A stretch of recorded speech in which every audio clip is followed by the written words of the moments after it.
Hi, I'm Jillian. Welcome to a brand new episode of the Blogger Genius podcast. But before I launch in, let me pose a question to you. Have you started selling your knowledge and expertise directly to your audience, or are you still relying on traditional methods like ads and affiliate links to monetize? In today's rapidly changing online landscape, relying solely on these methods is a risky strategy. You need multiple income streams, and this is exactly where MiloTreeCart shines. Imagine being able to sell unlimited memberships, digital downloads, workshops, coaching, and mini courses in less than 5 minutes. Yes, you heard that right. What used to take 10 minutes is now even quicker thanks to our newly rolled out AI sales pages. They are simply magic. As I mentioned in my last episode, sometime in June, we are transitioning from selling MiloTreeCart as a lifetime deal for $349 where you pay once and you own it forever to a monthly subscription. Our lifetime deal is definitely the most cost-effective way to get MiloTreeCart. Plus, if you sign up now, you get a 1-hour bonus coaching call with me. So if you're ready to start selling digital products in the easiest way possible, go to MiloTree.com and sign up. We offer a 30-day, no questions asked, money-back guarantee, and there's even a place on our homepage to book a 20-minute exploratory call with me. So again, go to MiloTree.com and sign up. You would not believe the success our customers are having. Welcome to the Blogger Genius podcast, brought to you by MiloTree. Here's your host, Jillian Leslie. Hello and welcome back. Today I have a great guest on the show. Her name is Amanda Natividad. Amanda is VP of Marketing at SparkToro, which is an audience research startup. It shows you where your audience is hanging out online. And she's also a chef. So I have been following Amanda on Twitter and LinkedIn forever, and I even subscribe to her newsletter. I saw her speak at a recent conference in Austin about zero-click content. And after her talk, I ran up to her and asked her if she'd come on my show to share what it is and how you can use it to grow your business. We talk a lot about content marketing, and if you're a blogger, you should also think of yourself as a content marketer. Your content should also be serving your business. Maybe it's for page views, maybe it's for people to buy your products, to grow your email list, to click on your affiliate links, to promote a sponsor, because this is all what content marketing is. We also talk about how to set yourself up as a thought leader. We talk about zero-click content, how to leverage it. And by the way, this is where you share your content freely on social media without expecting a click back to your site. And we talk about what it's like when people steal your ideas online and how bad that feels. I think you're going to really like this episode and want to get her recipes. So, without any delay, here is my interview with Amanda Natividad. Amanda, welcome to the Blogger Genius podcast. Oh my gosh. Thank you for having me, Jillian. I'm so excited to be here. I was at a conference recently called SaaStock here in Austin, and I saw that you were speaking, and I have been following you on Twitter and LinkedIn for a long time, and I had a fangirl moment, and I went up to you after you spoke, and I'm like, Amanda, would you come on the podcast? And you were so kind, and you're like, yeah, sure, just email me. And I did, and you got back to me and picked a time, and here we are. So thank you so much. You were so kind to ask. Thank you for introducing yourself. You know, not everyone does that. I think they probably think they're not supposed to, but you know, I welcome it because I didn't know of anyone there. So thank you. Oh, great. Well, what I know, which is funny from reading your content, is that you're this incredibly talented marketer and you do food too. Because in your email, I think I subscribe to your emails, you will end with a recipe. You're like, here's Yeah. marketing, business person, all the internet. And then you're like, and here's my whatever I wanted to share. So could you talk about who you are, how you got started, how you became this pretty like on the internet famous marketer, and where the food piece fits in? Yeah, sure. Yeah. So, I mean, let's see, starting from the very beginning, I was born and no, I'm kidding. My first professional career was in journalism. I used to be a tech news journalist. I worked for paidcontent.org and then at gigaom.com.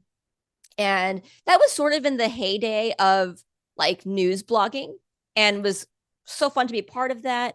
Several years in, I sort of had my quarter life crisis and decided, you know what? I might have to change careers. I think I want to go to culinary school and see if I can become a food writer.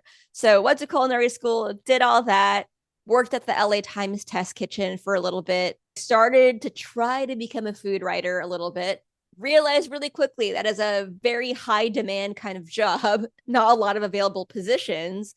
And I think I just kind of already had the tools to figure out like, well, you got to move on, you got to pivot. What's plan B? And plan B ended up working at a startup.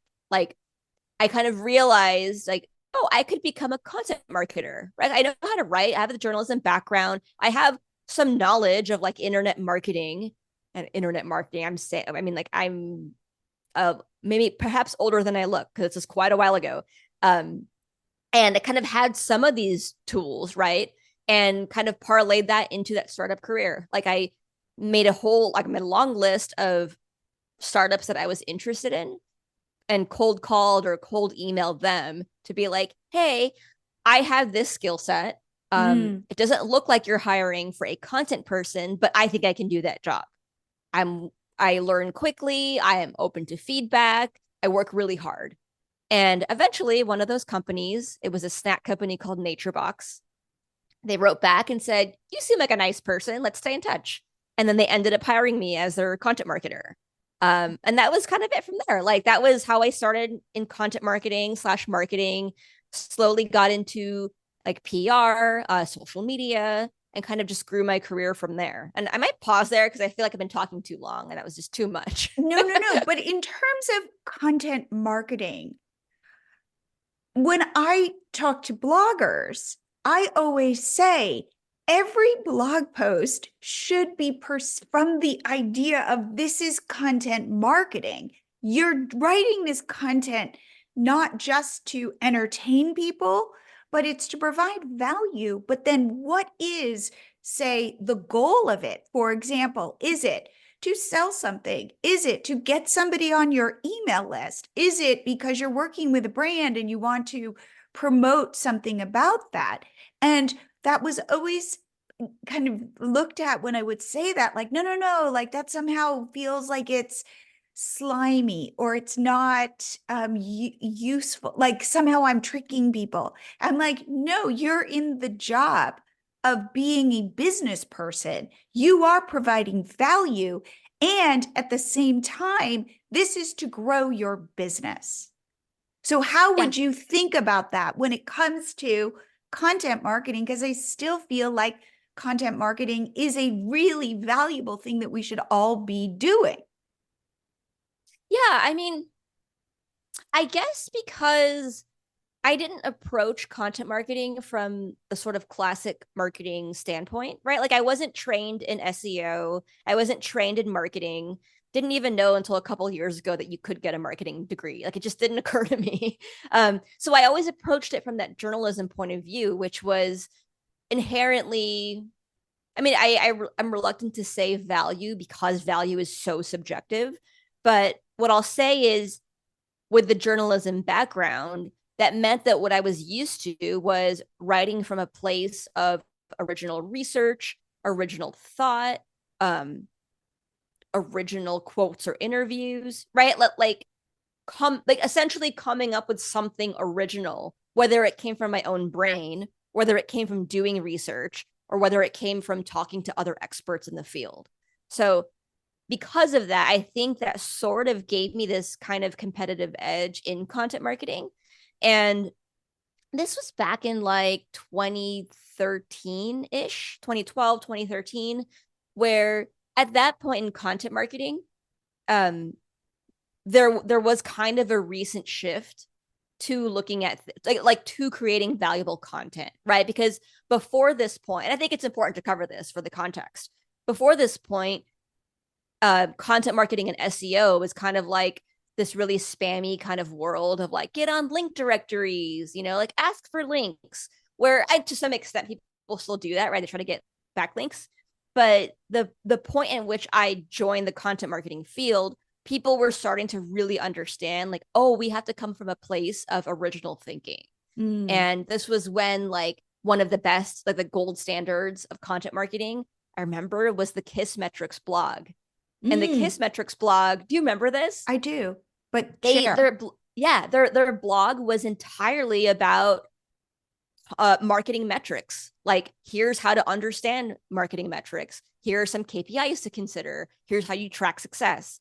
And they were an example of a company they were really good at surfacing the value of their knowledge, right? Like, which is metrics, and making it such that you didn't need to be a Kiss Metrics customer in order to benefit from their blog, right? Like, of course, it's better if you do, right? Because then you'll get access to the best insights, right? Or you'll be able to pull these amazing reports yourself. But the whole point of their blog was they were the leaders in helping people understand marketing metrics. So that early on kind of became the standard that I always kind of aspired to when I ran content marketing for a company. It was, I want to be the Kiss Metrics of this field. Right. That you become somebody, the go-to person, therefore the go-to company. Yeah. The go-to person / company for the topic at large. Exactly. Right. Where it's like, not just because I sell these shoes, right? But I want to be the expert in like how shoes should fit or dressing for each occasion. You don't want to, it's not about you wanting to be known for selling shoes, right? Exactly. I always think of it as like you want to be that person's best friend when it comes to that topic. You're my go-to. I always say like you're my girlfriend. Like that's it goes beyond just, you're right. Like this is the shoe store or the shoe manufacturer, but like you're going to make sure I look good. Yeah, exactly. So tell me then about SparkToro and what you do, like what they do and what you do there. Yeah. So SparkToro is an audience research startup. We make this tool that helps you, entrepreneurs, marketers, whoever, helps you better understand your audience, what they're doing online, where they hang out online, what keywords they search for online, so that you can do better marketing in all these places, so that you can create better content that resonates with them, so that you can pitch yourself or pitch your content or your news to the publications where your audience is already paying attention. Give me an example of your perfect customer. Who buys SparkToro? Who buys SparkToro? So we do have two kinds of ideal customers. One, it's the in-house marketer. So in-house marketer can be marketing director, marketing manager, or, it can be the executive who's running marketing, right? So in-house marketer, that doesn't need to be their title per se, but they're doing marketing on behalf of their brand or their business. The other ideal customer is an agency marketer. So a marketer, person who works at an agency who is serving clients across different audiences, right? So they might be running a bunch of SparkToro searches in like the IT space or in the engineering space, right? Like these maybe potentially adjacent spaces, but not the same kind of audience. Okay. And so when you are, then you are, say, creating content to attract new customers, to, like with Fitbit, retain your customers. When you think about marketing for SparkToro, what are you like when you sit down in the morning and you're like, okay, I'm going to create something? Who are you targeting that toward? Gosh, that's a really great question, because that's something I also do need to ask myself even more often than I do. So I'm targeting the mid-level to senior level marketer, like somebody who already knows how to do marketing. They don't have to be the expert, but they are somebody who they didn't just graduate from from college, right? They're someone who they have several years of experience in the field. Maybe they already have some key skills, and now they need to do even better or level up in some way. That's who I'm talking to. And that's where it's kind of tricky for us to have a more SEO driven kind of content strategy. Because what are people who are intermediate to expert level marketers? They're not Googling how to email marketing or what is a blog or what is content marketing, right? They already know how to do those things. They're probably thinking about things like, what are some strategies to help improve customer retention? And like that could be a target keyword that I go for. Doesn't have a ton of search volume, right? But that could be an example of things. And I also just think that at the intermediate and higher level of marketing, there are just broader problems, deeper problems that which don't have a ton of high volume keywords to go after, right? People just have very maybe specific problems. And so a lot of our content or content marketing is essentially focused on novelty. Like, what are some ways we can introduce new concepts to people, new ways of thinking about things, so that the experienced marketers can see it and go, oh, this person knows what she's talking about. Okay, I'm going to listen to her. I'm not like nobody's going to search for a blog post, right? That's called like how to do email marketing today.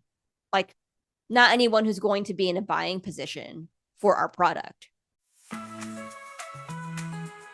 Ready to get started selling digital products, but you don't know what kind of product to create first? No problem. I've got your back. Go take my digital product personality quiz, and it will show you and give you resources to get started.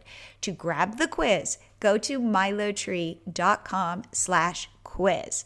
That's milotree.com/quiz. And now back to the show. This interesting thing that I think is happening for bloggers, and I shared this a little bit before we pressed record. I think bloggers got really good at keyword research and finding these low competition keywords and going after that. And you could just almost like crank them out. And it didn't even matter whether you were passionate about this content, whether you were even thinking about there's a person who's going to be reading this, as much as does this feed into the algorithm? Google is going to reward me for it. What it sounds like and then I keep talking about, it is now about Amanda. Like, I connected to you, and then I learned about SparkToro. And in fact, then a guy who I've had on my podcast who's in SEO talked to me about SparkToro because he uses it with his clients. And he's like, hey, you should check this out. So, but you came first, and my trust for like, oh, what's she writing about? That's really, I bet it's something interesting. I'm telling my audience, hey, you want to be like Amanda? Like, hey, what's she up to? Hey, she's also putting out a recipe. Hey, I want to hear, she usually does have an interesting take that maybe I haven't heard previously. So it's much more about your point of view, because I could just go to ChatGPT and go, what is email marketing? But I want that extra flavor, that extra piece. And so I keep saying to bloggers, the way you get ahead of this is the way you rise above the noise is by saying something a little more interesting from a different angle, even if you're a food blogger. You don't want to just be about keyword research. You want to have a point of view. Absolutely. I mean, nail on head right there. Like, I built my audience entirely from having a point of view. And I think it's kind of the only differentiator we all have, right? Because nobody can be better at being you than you, right? And it kind of goes back to like why I have recipes in my newsletter, right? Anyone listening, who is not a subscriber, if you stumble upon my Substack, my newsletter, you'll see that I have some kind of essay on marketing or related to marketing. And then I might share a couple links, and then I end with a recipe. And it's some kind of recipe that I've adapted or that I've made up. It's just one of my recipes that I cook on the regular. And on one hand, it's possible that if you had no idea who I was and you saw it, you'd be like, oh, I don't care. I don't want this. Right. But the way I see it is like, but I like this stuff. Right. Like it's my point of view. And I mean, and I started it because when I started my newsletter, I saw it as like, this is my fun little creative outlet where I kind of just do whatever I want to do. And it's fun for me to include a recipe because I cook frequently at home anyway. And I do have a little bit of expertise in marketing because I cooking because I went to school for it. I'm not the expert by any means, but I was trained in it. So And I wait, if have some. people want to sign up for your Substack, where can they go just to Oh, see they what can. you're doing? Yeah, I mean, they can go to even just my personal site, amandanat.com. All the subscribe info is there. And yeah, like and part of the reason I started including recipes too was because the joke kind of being here's the recipe without backstory. Right. There are no ads on my newsletter. It's just my content. So you can just scroll to the bottom, get a recipe, and it's there. It's boom, here are the ingredients. Here's how you make it. Have fun. Bye. Well, it was the thing that stuck in my mind. And That's so like how interesting. like that for me was the differentiator, because I guess I had read that you had like experience, and and you always you write about it very kind of I don't know, like personally, like it was the little personal piece. And so it's Mhm. interesting because in my newsletter, I always start with just like something small, like, oh, we're going on a college. My daughter's going to be applying to college. So it's like, oh, we're taking a tour to the East Coast to view, to go look at colleges. And what's so funny is when and then I go into this is the podcast, and here are my my four takeaways from the episode, and talk about MiloTreeCart or whatever. And when people respond to me, it's typically like, hey, where are you go? Are you going to Boston? If you're going to Boston, don't miss these botanical gardens. Like they're not responding to me. They might say this was a great episode, but in Yeah. reality, as I'm thinking about it, I get more responses from those tiny little 2 sentences that I write at the top of the email of like what I'm up to. Or if I go to a Yeah. restaurant in Austin and I write about it or whatever, the people will respond about that much Yeah. more than they will respond about the episode, like the Yeah. specifics of the episode. So I was wondering, do you get Yeah. more response about the recipe or about the content of like your marketing content? Both or either or both. But I will say on that note, for like the SparkToro marketing emails, the ones where I get a little weird and inject more personality into things, those are the things that people tend to reply to. Like recently, I sent out an email to promote our upcoming conference, the Spark Together conference in October in Seattle.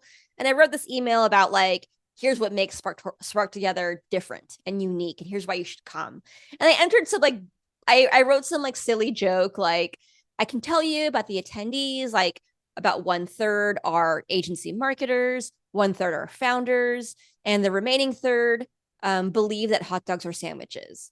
And it's such, and it was that quirky little line that like 2 or 3 people replied to just about that line, which I just thought was so funny, right? Because that was, of all the things in that email, that was the least important detail, right? But it was the human, I think it was the human thing, like that it established that connection of like, oh, Amanda really wrote this email. And in your case, oh, Jillian is going to Boston soon. Or like, I'm from Boston. I love that Exactly. city. I I had want to share people this with her. I had people reach out and say, we were going to Southern California as well. And somebody reached out and said, my daughter is at like one of the Claremont colleges. Like, hey, if you want, like, I'm sure she would be happy to tour your daughter around. And I'm like, oh Oh, my God, that was so heartfelt. And it was like, oh, that is so nice. So it's yeah. those kinds of little things that you go, well, maybe people are reading this or are listening. And I think that is in today's world, that is how Yeah. you compete against AI. That is how Yeah. you get yourself known.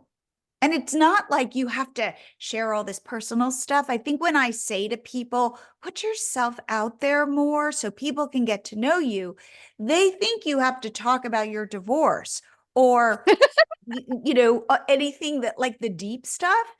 And I'm like, no, I don't think you need to. I think that you can No. just share a recipe or share where you're traveling or share something you're thinking about. And I think that goes a long way.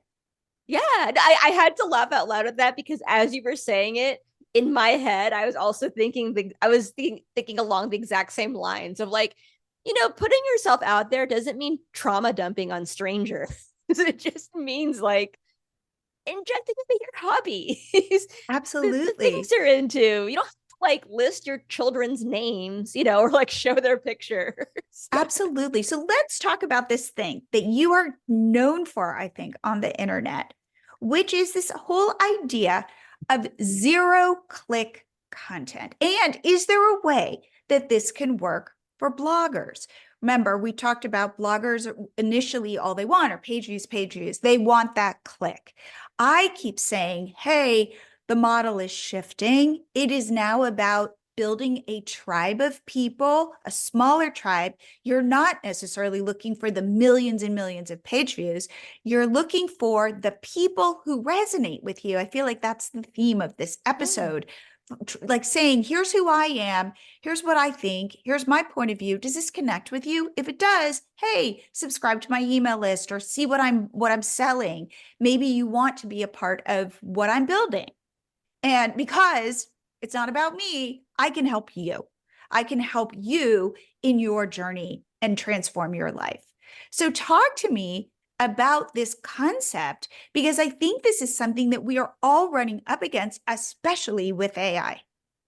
Yeah. So zero click content was a phrase that I coined to describe these trends I had been seeing in the most successful creators and brands, right? Because they were and creating zero click content. Okay, so that essentially means creating native to platform standalone value content on any given channel, right? So it's instead of linking to your blog post in a tweet and saying, hey guys, here's my blog post, on 10 ways to travel stress free.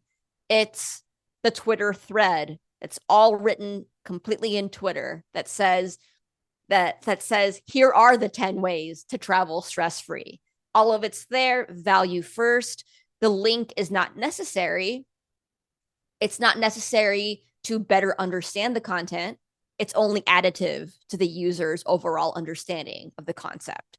And so that was something I had been seeing. I've been noticing it a lot. There are people who grow their followings completely on social media without ever even having a personal site or a blog, right? And then maybe later on, they end up launching a newsletter or a podcast or a blog.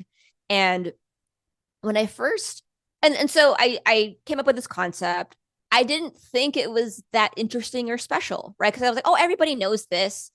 But I realized in saying it, there were a lot of people who were like, no, I don't know this. What do you mean? And so I just sort of started to evangelize this way of creating content that's completely value driven, that doesn't require, or it doesn't have any friction for the user, right? Like where somebody can go to, let's say, your Instagram profile and get full standalone value just from looking at your carousels, watching your reels.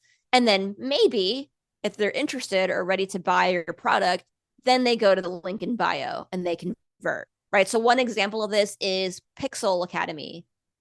They're great at this on Instagram. They're like a UX design brand. They're an educational platform, I believe. And all their content is completely zero click on Instagram. They have carousels that teach you essentially like design, UX principles. You don't ever have to leave their Instagram page in order to get value. But if you were like, hey, I need some lessons on UX, they might be the first people you think about and go like, oh, I'm going to go to their page. Oh, they have a course, like maybe it's $50. I'm totally going to pay for this. They gave away all this value for free. I can only imagine that the paid stuff is going to be just as great, if not even better, right? So a lot of it is just is really leading with that value and not being afraid to kind of give it away for free, so to speak. Let's drill down. Yeah. Let's drill down Yeah. to that. I feel like I run into this a lot because I put so much effort into my content that sits on my blog. I want that click to my blog. You want my recipe. At least you could click over. And so it's a different mentality. I get this a lot. Somebody has stolen my content. I don't mean like meaning they've taken my craft idea, they made the same craft and they put it on their blog. And I go, yes, or let's say they more or less, let's say they're not stealing my photos, but they're stealing my idea. And that feels awful. I worked really hard. I came up with something original and now somebody just like knocked it off and they're getting page views for it. And it leaves like a bitter taste in your mouth because to be honest, there isn't much you could do. And I have a whole blog post I had written about this. It feels crappy and it feels like you've been wronged. And yet, if it's coming from you and you were able to come up with this idea, you've got to buy into this belief that you are infinitely creative, that it is about you. And yeah, you had this great post and let's say it went viral, but chances are you can come up with something else. So there's like a sense of scarcity versus abundance, something about giving away all of your content on Instagram. It's like, wait, I'm giving it all to Instagram. They're monetizing it. I'm not. And I feel bad about that. So can you speak to how to think about this? Yeah, I agree. I feel bad about it too. As you're saying that, what came to mind is if you Google 0-click content, I don't even come up first for it. I come up maybe like third, fourth, or fifth. And if I'm being honest, that kind of pisses me off, right? Because I'm the one who thought of that phrasing. I'm the one who codified it, who wrote a long, thoughtful blog post on it, on why we've gotten to this point, right? And we can get into that later if we want to, but I've set the context for why we came to this need for 0-click content. I gave examples for how to create it. I teach a course on how to create 0-click content. I've run webinars. I spoke at SaaStock about this. And yet, when you Google it, I don't even rank first. And people aren't even saying here's where it comes from in like the first post. Yeah. Or they do, but I still don't get the real credit for it, so to speak. There are some people who like on LinkedIn, for instance, they're not claiming they made it up, but and like, of course, I'm not saying I invented like sliced bread. That's not what I'm saying. It's the concept that I've coined and have codified and really given name to. That's I was responsible for that, right? But I see things on LinkedIn, like people evangelizing 0-click content as well, and then kind of adding, oh, by the way, like Amanda Natividad has written about this too, and I'm like, no, I wrote about it first, and you're also talking about it, or like all these blogs that rank higher than I do. They essentially just rewrote my blog post and used like some of the usual like SEO tactics to outrank me. And plus their websites happen to be older than SparkToro's. Therefore, like we're unlikely to unseat them just because of that pure domain authority. And that's kind of crappy, right? Like people who come up with the original thing or the original thinkers of certain concepts, they should just rank first for that thing. The person who broke the news story on any given topic, they should rank first for it, right? Like, I mean, you could qualify that with other things. You could debate that, but essentially. I want to say this. People listening, and you'll see if this happens, people listening to this podcast are probably going to go, oh my God, I love her. Because not only is she putting recipes at the bottom of her newsletter, but she's also being completely honest and saying that feels crappy. And I bet you ultimately, because I believe in karma on the internet, that people will sign up for your newsletter because of your honesty, your frankness, your intelligence, and that you're fun and that you're putting out like our hot dog sandwiches. And so it's that quirkiness that goes, hey, I really like her. I'd like to hear more from her. I'd like to sign up for her newsletter. And this speaks to my thing, which is it feels super crappy. And when those people write to me and go, people are stealing my content. And I'm like, and there's really nothing, like there's nothing, Amanda, you can do that people have taken this on. And even if it isn't malicious, then, Yeah. like you're going to have to, like, you're bummed, but at the end of the day, like you got to move on. And if you think to yourself, well, I was able to come up with that and I was able to do this. So if I believe in the fact that I'm infinitely creative and come up with stuff that seems to resonate, just wait till my next one. Or people are still drawn to what I'm doing. And that's the idea of like, we can see the world through this lens of scarcity, which we all do. And we feel wronged. And then we feel righteously wronged. I don't know if you ever feel that way. But but that thing of I'm just going to keep putting myself and my point of view and my knowledge out there and assume that I will strike a nerve with people. So it's like Yeah. thinking bigger, stepping, kind of Yeah. raising above the specifics and getting like the view from 10,000 feet. Yeah. No, oh my gosh. That's exactly it. And I agree with you. Like I believe in that sort of internet karmic balance as well. And I'm also going to add to this, like, scarcity versus abundance. I really, really like that phrasing. And like the other thing too is, okay, someone's stealing your stuff, right? Whether it's all your stuff lives on Instagram and Instagram gets to monetize it, somebody else takes partial credit for zero click content. Okay, like these things happen. Sucks, but it happens. And so the zero click marketing approach or creating zero click content, it's yeah, but what are you going to do about it? Like, okay, the platforms are hoarding traffic, right? Google is, they try to put as much as they can on the search engine results page. Social media platforms penalize you or suppress you in the algorithm right. for putting links. Yeah. But what are you going to do about it? Like you can complain about it, you can be down about it, but at the same time, like you have to figure out how to move forward, right? I can complain all I want about not getting credit for zero click. Totally. But here's what I would say the advantage Mm-hmm. is. So yes, if you're a creator, make sure you have a website. Make sure you have a place that parks all of your stuff where people can learn about you so that you're not just, say, on Instagram and your account goes away and all your value is gone. Make sure you have a home base and then use them. It sounds awful, but use them like they're using you. Yeah. So you come up with that course, or as I would like to say, that digital product that you can then sell by using them to be discovered. Then you use them to offer something of value to get people on your email list, to then nurture them, ultimately build that deeper relationship and sell to them. To me, that says win-win. Absolutely.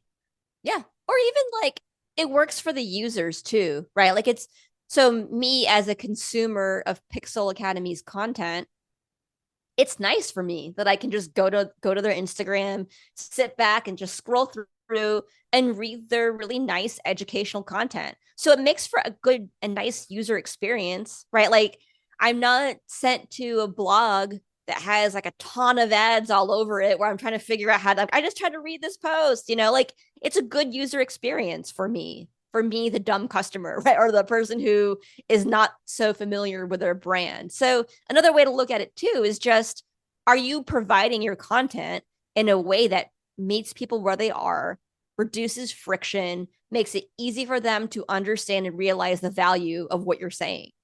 Mm-hmm. I think that is so right. So as we kind of wrap up, what trends are you seeing? Because I ask this now of all of my guests. I feel like we all don't know. It's back to being the wild. We thought, it was always the Wild West. Then we kind of thought we understood stuff of how the internet works. And I feel like we're kind of back to the Wild West. Where you're sitting, what are you seeing? Well, I mean, this is also a little bit of bias, right? Because we see what we see. I see a lot of people or brands trying to go, people first with their sort of not their marketing strategy per se, but trying to be a people person led brand. That's a trend that I'm seeing. It's tough, I think.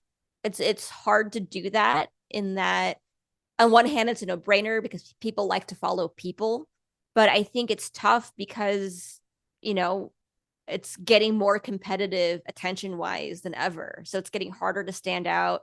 I think AI generated content on one hand makes it easier to send out because it's not good content, but that makes it such that it's a lot noisier in general now. So it's hard. So that's a trend that I'm seeing.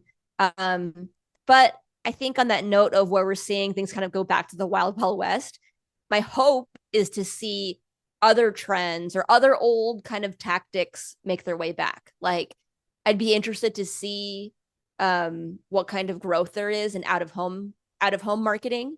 What do you mean by out of home marketing? Out of home, like things like billboards, right? Or like in elevators, like those displays there, like that's all considered out of home. I don't think it's ever gone away, but I do wonder if we're going to see like a ton of growth there. People realizing like kind of the old days, right? Of like the Coca-Cola billboards. Like, are we going to go back to that? Or are we going to do that in a kind of the 3.0, 4.0, whatever we are, wherever we are today?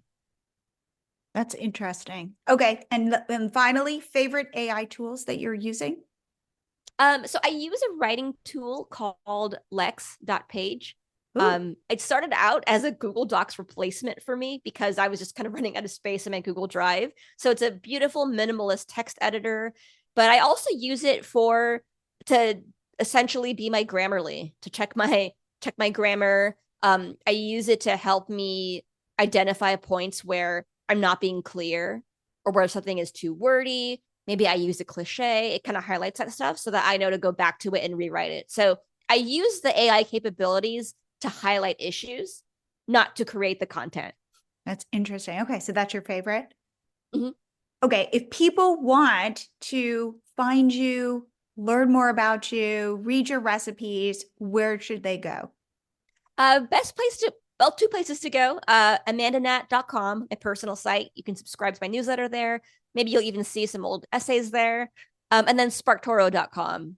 Learn more about audience research. And I also blog there more often than on my personal site. So yeah. And all the blog posts are written by you?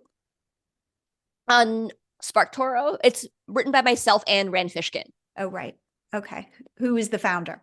Yeah, founder CEO. Founder CEO. Well, Amanda, I am so happy that I stalked you and that you didn't think I was like crazy, and that you honestly came on the show and shared such a, I'm going to say, humanistic perspective. Thank you. You know what? We got to do a part 2 sometime because this was a lot of fun and we vibe well. You were so much fun to talk to. I would love it. Well, thank you so much for part 1 for coming on the show. Yeah. Thanks, Jillian. I hope you guys like this episode. For me, my biggest takeaway is that there are situations where you should give it all away, knowing that you're building yourself up as an expert, your brand recognition, your trustworthiness, and there might be real value to that. But you need to know why you're doing it and how it can help you. Keep thinking about your funnel, how you attract people at the top, maybe with zero-click content, but then ultimately you get them on your list, you nurture them, and you sell to them. And remember, we're phasing out our MiloTreeCart $349 lifetime deal in a few weeks. Yes, you heard that right. So grab our software for selling digital products at this incredible price. And to make the deal even sweeter, if you buy our lifetime deal, you get a bonus 1-hour coaching call with me to get you set up for success.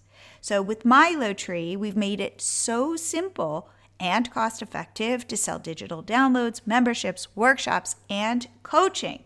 So if you want to start selling right now, go to MiloTree.com and sign up. Also, if you think this podcast would be beneficial for a friend, please share it. And if you would be so kind to go to iTunes and give us 5 stars, I would be so grateful. And I will see you here again next week.